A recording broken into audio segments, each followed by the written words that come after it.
Yeah, there's Oh, never mind. kind of an overview of where we have come from in this study. And then once we've done this overview, then we'll go ahead and move into the last three books and last three prophets of the Old Testament that spoke about Sodom and Gomorrah. And now what you'll see here in front of you, as part of this review, some of the things that we studied and some of the things that we've got a better understanding of up to this point through the Old Testament scriptures on Sodom. And what we find that a lot of what has been said about Sodom is based on Genesis 19. But if you remember correctly, we mentioned that Sodom is mentioned 53 times in the Bible. It's mentioned in 8 different books by 6 different prophets. And if you recall, we also talked about the fact that Abraham was bargaining with God for Sodom before the incident. That was in Genesis 19. And the incident that occurred in Genesis 19. And also the story, everything that we have heard basically about the bad of Sodom is based on the story in Genesis 19. Now, the story in Genesis 19 is based, that Sodom was condemned for homosexuality, is based strictly on the story that is told in Genesis 19.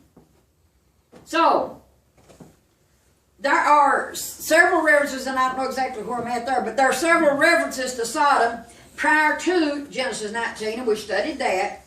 And in none of those references did we read anything about sex or sexual activity, orientation, or anything of that nature. There was a plan, we understood by Genesis 18, there was a plan to destroy Sodom before Genesis 19. That's when Abraham was bargaining with him. Now the Bible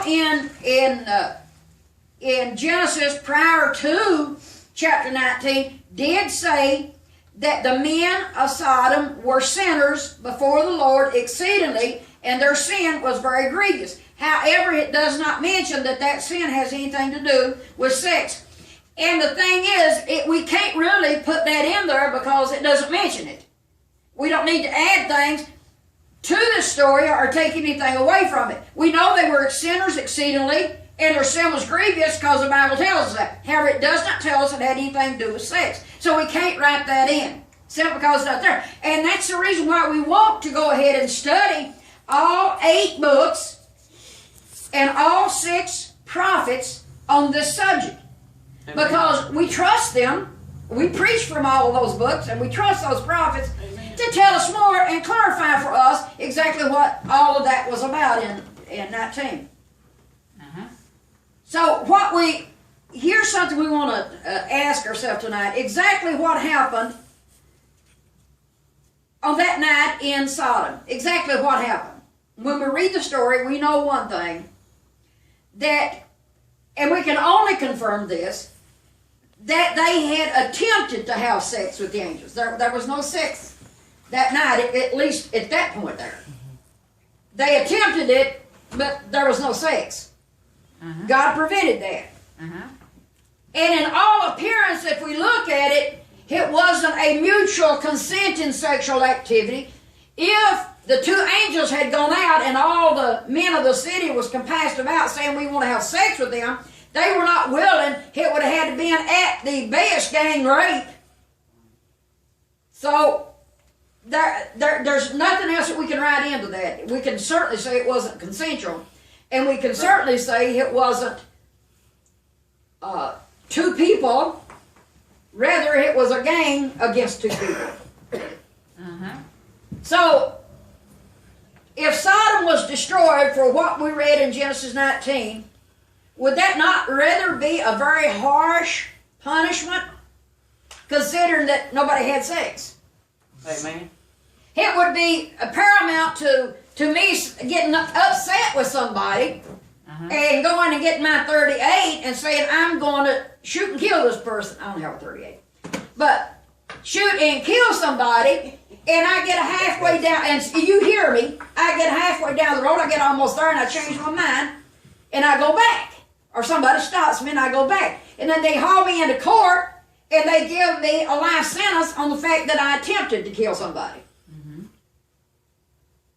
Because that's all that happened. There was an attempt. Nothing extra happened. So if we should say, read Genesis 19, that's why God destroyed Sodom, we're saying, so God would destroy a whole town, 5 of them in fact, because somebody attempted to gang rape somebody, and it still didn't happen. That would seem a little harsh.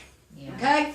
Now, we're still going to go with Genesis 13:13. Remember, we said the men of Sodom were wicked before the Lord, and their sin was grievous, but there's no mention of homosexuality.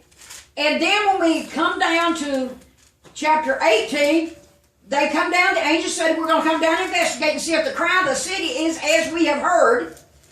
And they talked to Abraham, there's all this bargaining going on, but yet there is no mention of sin. Yeah. Okay? Now, what we at? Okay, let's just go. I think we've gone over this, but the men of the city knew the visitors were angels. The men wanted to have sex with the visitors. The men, all of them, refused to have sex with Lot's daughters. The men were not permitted to have sex with the visitors. Lot and his wife and 2 daughters escaped, with the exception of Lot's wife, which turned around and started the other direction and got in trouble. Okay, now, here's what we want to do, and make sure I've got the right one. Okay, here's what we want to do. If you look at this, we said we had 8 books and 6 authors. And if you look at the 8 books, you have the first 2, Genesis and Deuteronomy, was written by Moses. And then you have Isaiah, of course, wrote Isaiah. Then you have Jeremiah and Lamentation. The author of both of those books was Jeremiah. Then you have Ezekiel, Amos, and Zephaniah, written by the person whose name is on the book. Okay? So, now, let's look at this. I like visual aids every now and then. Okay. I hope that we can review this and kind of get an idea in our mind the direction we're going here. When we talked about Sodom, everybody talks about it, we've heard that it has to do with sex. All right? Homosexuality, to be exact. We studied Deuteronomy 29, and we read the scriptures. We studied it right here. 17 through 29, and the only thing that it mentions in terms of Sodom was that they had forsaken the covenant of God and had gone after other gods, which is idolatry. Amen. That's the only thing in Deuteronomy. Now, Moses, that wrote the book of Genesis, and the story at Sodom, in Genesis 19, was the same one that wrote Deuteronomy, and when he mentions Sodom and the destruction of Sodom, the only thing he says would be the cause of it would be forsaking the covenant and committing idolatry with other gods. Amen. So does that clear up something for us in terms of Moses? Okay, then we go to Isaiah. Isaiah 1 through 17, and the scriptures we give there, chapter 3, chapter 13.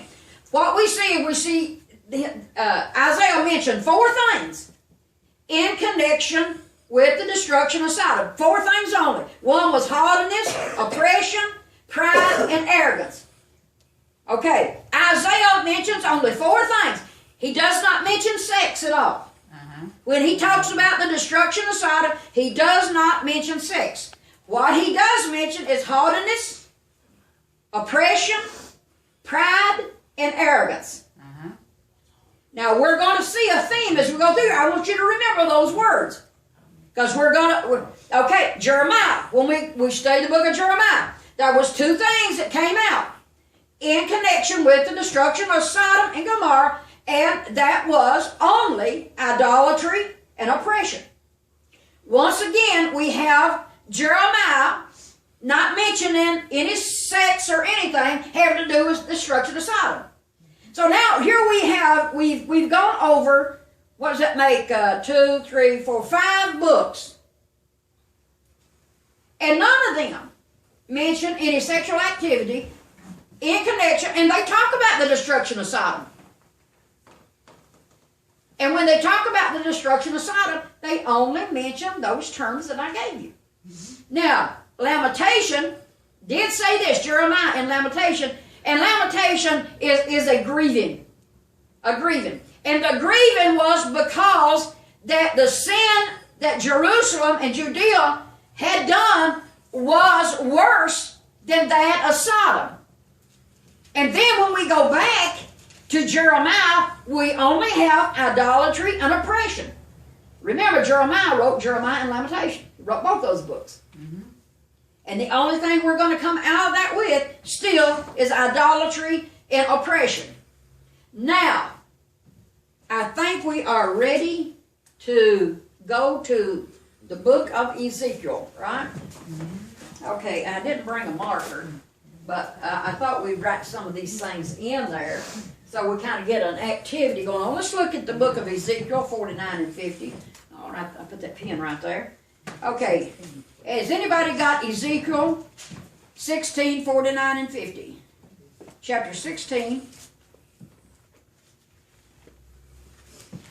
Does anybody have that? Yep. Okay, now here once again, let's confirm for a fact Ezekiel was a prophet of God. Uh-huh. He was from the Old Testament period of time.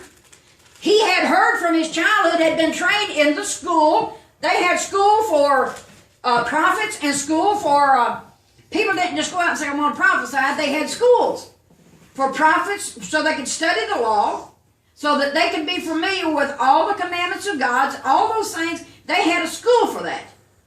Ezekiel, like all the other good Jewish boys, and some women were blessed to do this, attended the school, so they had already heard about Sodom and Gomorrah. And Ezekiel, we've got to trust him. We trust him for a lot of other things, so let's trust him in this. Read Ezekiel chapter 16, and for any of those who may be listening, we want you to understand that Ezekiel chapter 16, verses 49 and 50, explicitly, without any doubt, lists the sins of Sodom and says it just exactly like that. So go ahead and read. Now this was the sin of your sister Sodom. She and her daughters were arrogant, overfed, and unconcerned. They did not help the poor and needy. They were haughty. They did detestable things before me. Therefore I did away with them, as you have seen. Okay, can somebody come up here and write down what she said? They were haughty, right? Haughty? You want to do it? No, I'm going to get a bigger pen. Bigger pen. Okay, what were some of the things that you all said? Ezekiel said, now understand, Ezekiel said, behold, this is the sin of Sodom. And he lists them. Melissa, he goes to list. Sin number 1, haughtiness. Sin number 2, oppression.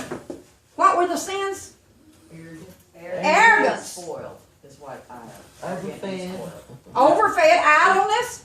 The King James Version says that your sister Sodom was pride, fullness of bread, and abundance of idleness, and was in her daughters. Neither did they strengthen the hands of the poor and needy. They were haughty and committed abominations before me. So we can do haughty, we can do pride, we can do arrogance. Abomination, they committed abomination. Okay, let's wait till we get to this. Let's wait before we get to the abomination, Okay. because I know what people are going to read into that. Oh, Yeah. right. Pride, Yeah. arrogance, haughtiness, and what else? Didn't relieve the poor, Unconcerned. unconcerned for the poor.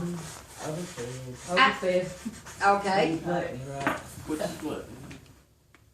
okay. Do you see what this list is then? Okay, now let's get to they committed abominations, right?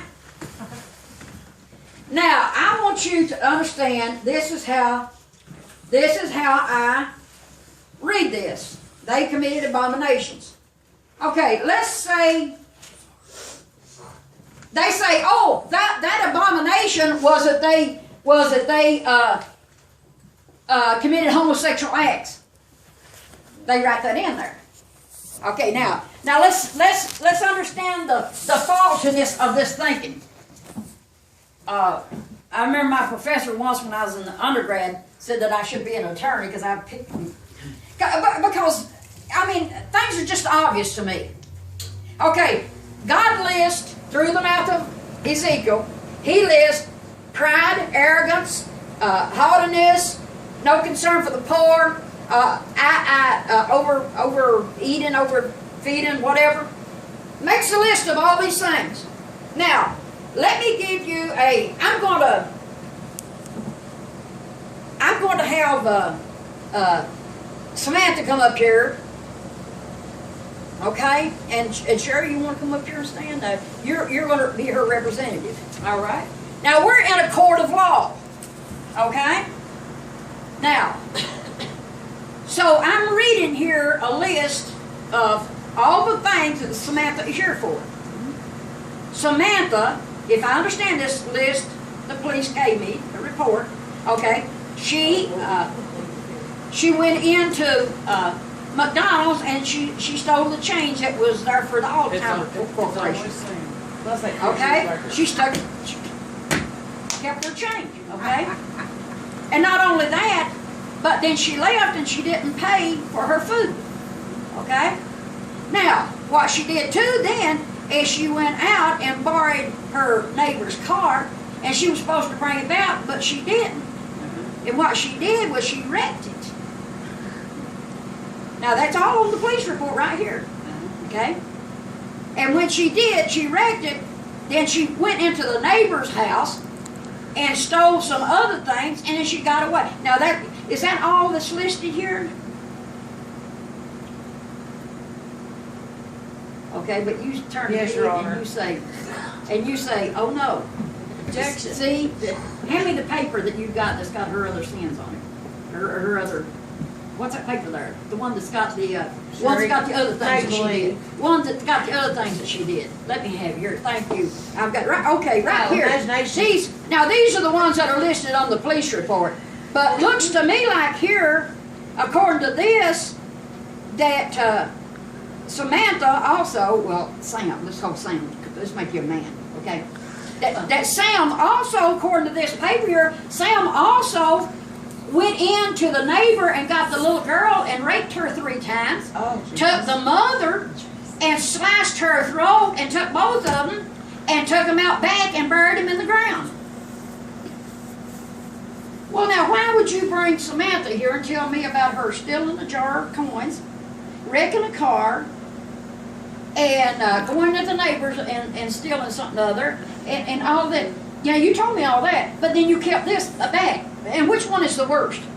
The last. See, that's what they're trying to convince us has happened in Ezekiel. Ezekiel lists all these things that happened. Haughtiness, pride, and everything else. And then, just out of the clear blue, lists his abominations and, oh, that's the real sin. But he didn't mention it. Yeah. Okay. See, thank you. Do you understand, for those who are listening tonight, do you understand the faultiness of that concept? That Ezekiel would list the minor offenses? Now remember, those would be minor offenses in the eyes of most of us. People are proud. People are arrogant. That's just who they are. That's every day. That's every day. That's all. Same back then, supposedly.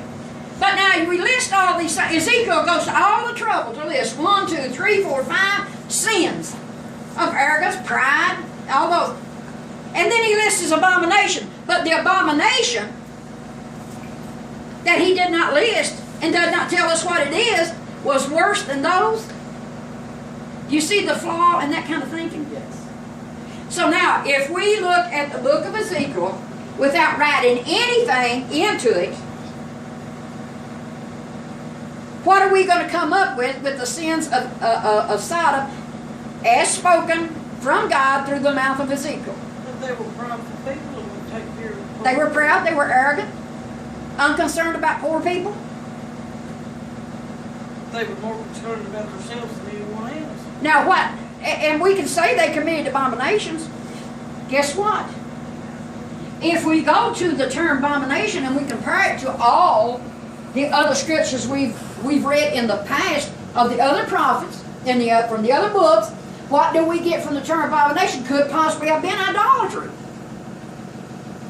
And if we make a comparison, we just almost have to be convinced that that's what it was, because sexuality was not mentioned at all anywhere else.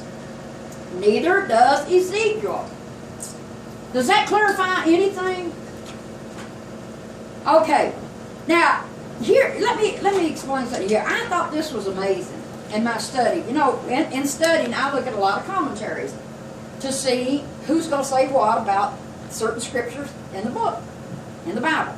Okay? I looked at Kaufman's commentary. I looked at several. Kaufman's commentary, and he said that Sodom was destroyed for less sins than Israel had committed. Okay.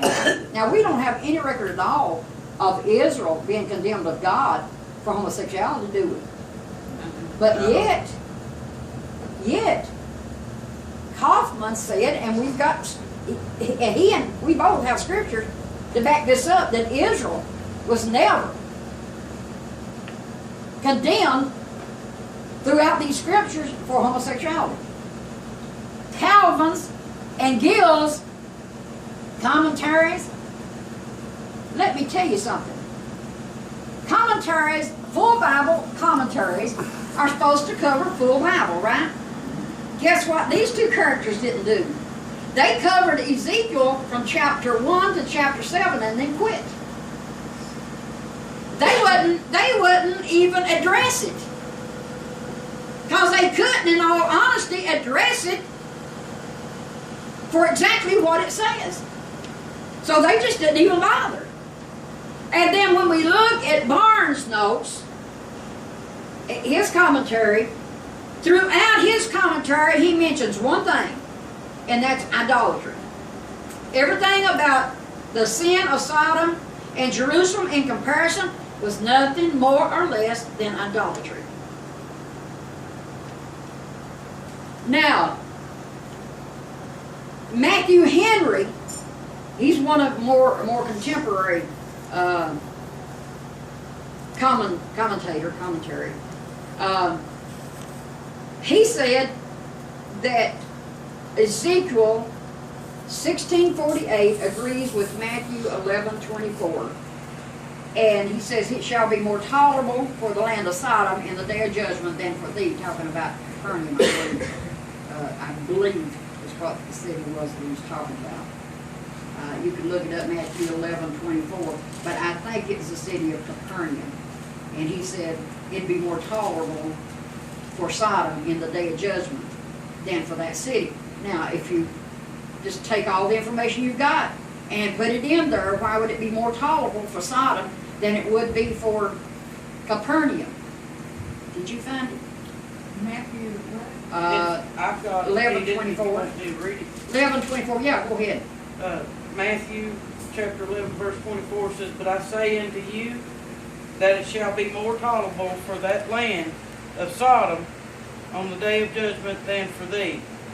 But now in 23 it says that it's Capernaum. Capernaum? Okay, that's what I thought. I wasn't sure because I had read some of that some time back. But if you take everything you've got and God says it's going to be more tolerable for Sodom than it was them, and if I recall correctly, it's because they rejected his spokesperson, his disciples and so forth, I think. Don't go into that. Okay, now let's go to, we've got two more books we're going to cover tonight. And that is the book of Amos and the book of Zephaniah. So if someone would, please, I'll give you out several different scriptures for different people to read. And if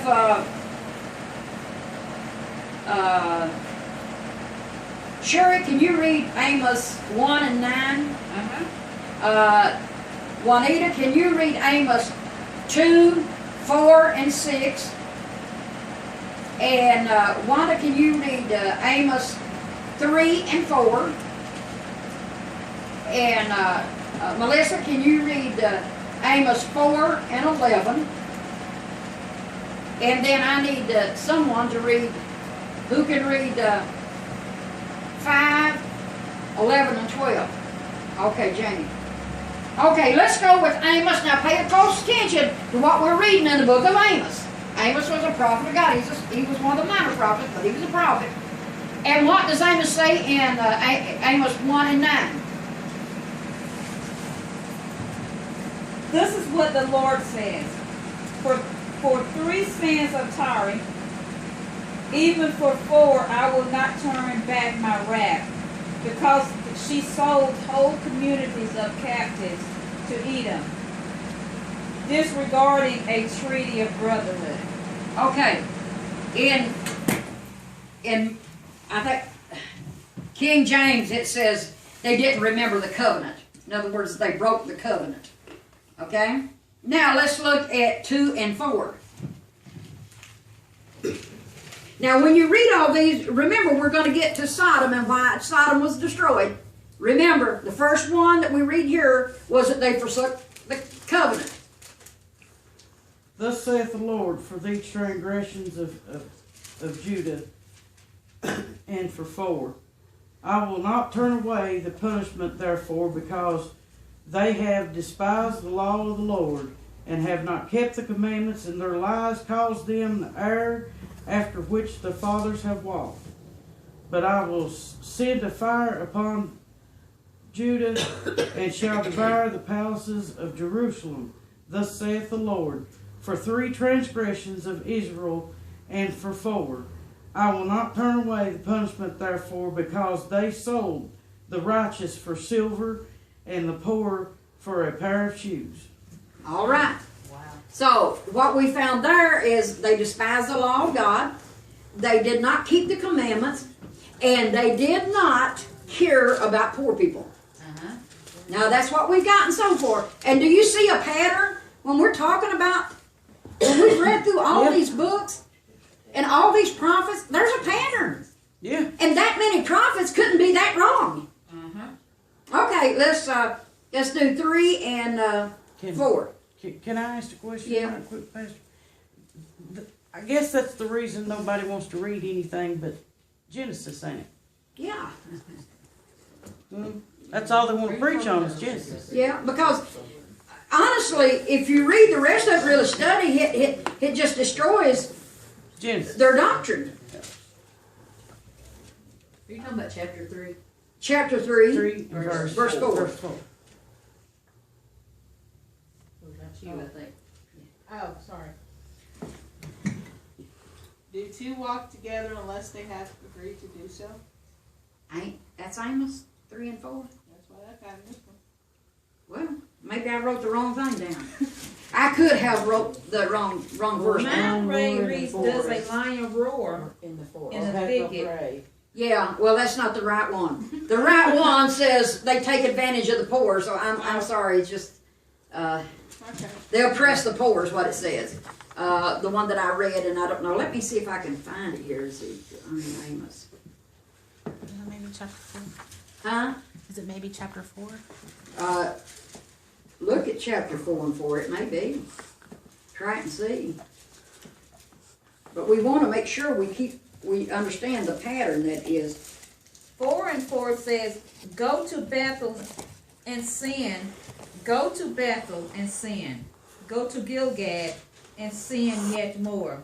Bring your sacrifices every morning, your tithes every I'm sorry, it's 4 and 1. Okay. No, that's a different one. You 3. mistreat and abuse the poor and the needy. Well, let's just go on to 4 and 11. How about Yeah, that? But the one that I have, what I found, and I can't locate it here, is that they oppress the poor. I have, under 4 and 1, you mistreat and abuse the poor and needy, and then you say to your husbands, bring us some more drinks.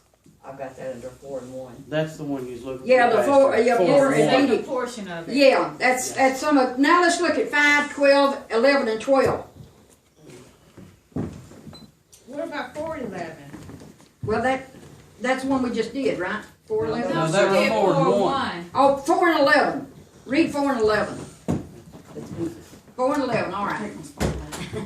I destroyed many of you, just as I did the cities of Sodom and Gomorrah. You were a burning stick. I rescued from the fire. Even then you reject me. I, the Lord, have spoken. Okay, now look at what he says. Your Amos says, "I've destroyed you just like I've destroyed Sodom and Gomorrah because you rejected me." And what do we know that means in literal terms is because they served. Trust me, they worship God. So they had another God that they were serving. Right. And they Which was forsake adulterous to the real the God. Lord. And there he says it clearly.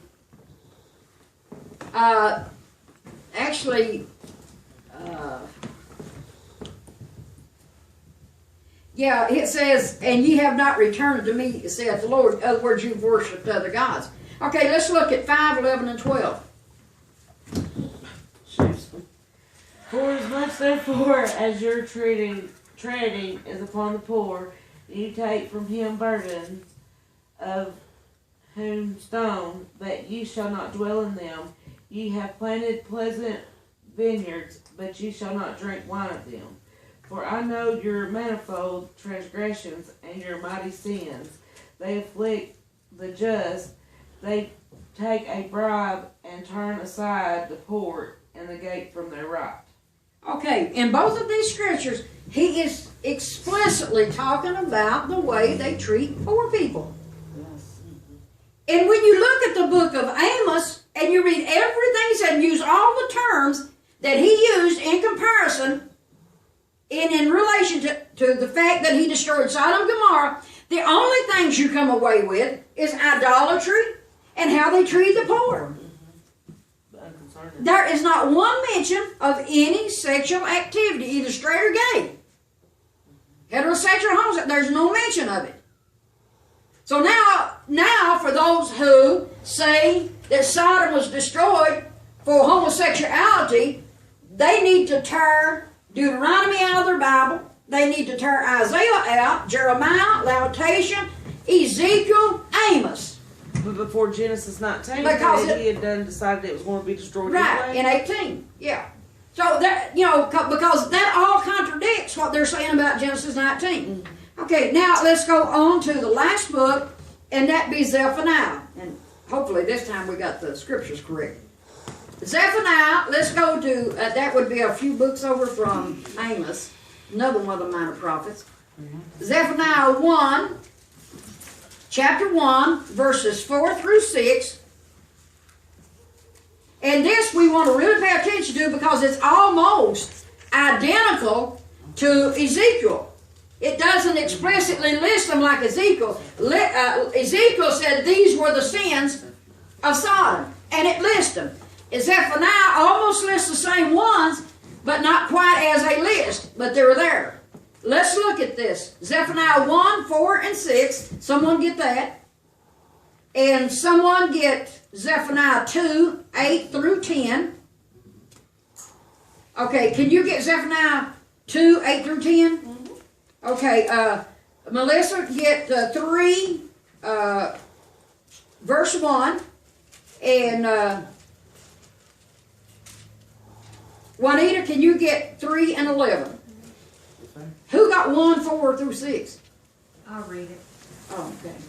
The NIV, Genesis 1, 4 through 6. I will stretch out my hand against Judah and against all who live in Jerusalem. I will cut off from this place every remnant of Baal, the names of the pagan and the idolatrous priests, those who bow down on the roofs to worship the starry host, those who bow down and swear by the Lord, and who also swear by Molech, those who turn back from following the Lord, and neither seek the Lord nor inquire of him.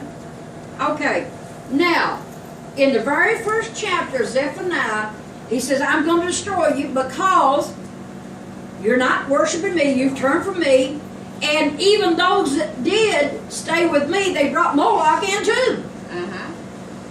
And God never did like a mixed up bunch of religion. He was really opposed to that. And that was a lot of what was going on in the first chapter of the book of Romans.